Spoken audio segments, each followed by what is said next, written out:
পরিবেশের মধ্য দিয়ে আমরা আগামী 12 তারিখ আমার এই ঢাকা 16 আসন ইনশাল্লাহ নির্বাচন অনুষ্ঠিত হবে। যদি কেউ এই পরিবেশকে অস্থিতিশীল করতে চায়, কেউ যদি কোনো বিশৃঙ্খলা করতে চায়, আমি আমার দল এবং আমাদের আইনশৃঙ্খলা বাহিনী আমরা দৃঢ় হাতে সেটা দমন করার চেষ্টা করব। কারণ আমরা কোনোভাবেই কোনো অন্যায়কারীকে, কোনো বিশৃঙ্খলাকারীকে প্রশ্রয় দিব না, সে যেই হোক না কেন। ভাই, একটা বিষয় যে গতদিন জামায়াতুল অলি আহমেদ স্বাধীনতার ঘোষক, সেটা আপনি কি মনে করেন? দেখেন, ক্ষমতার মোহে পড়ে তারা পাগল হয়ে গেছে, তারা ক্ষমতার স্বপ্নে বিভোর হয়ে পাগল হয়ে গেছে।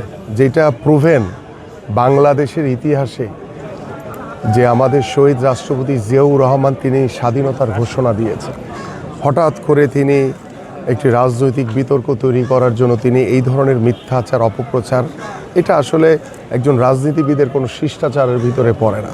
এবং আপনি গত পরশুদিন তিনি যেটা বলেছেন, যেখানে আমরা নারীদের সম অধিকার প্রতিষ্ঠা করতে চাই, নারীরা সমানভাবে এগিয়ে যাবে, নারীর স্বাধীনতাকে আমরা প্রতিষ্ঠিত করতে চাই, সেখানে তিনি বলেছেন নারীদেরকে নিয়ে যে কুরুচিপূর্ণ মন্তব্য করেছেন, যেটা অত্যন্ত দুঃখজনক। এটি অত্যন্ত আসলে খুবই খারাপ লেগেছে প্রত্যেকটা। এবং আমি মনে করি যে আমাদের এখনই সময়, আমাদের নারীদের যে আমার স্বাধীনতা আমার হাতে, এই যে নারীদের যে অধিকার, সেই অধিকার প্রতিষ্ঠার সময় কিন্তু নারীদের হাতে এসছে।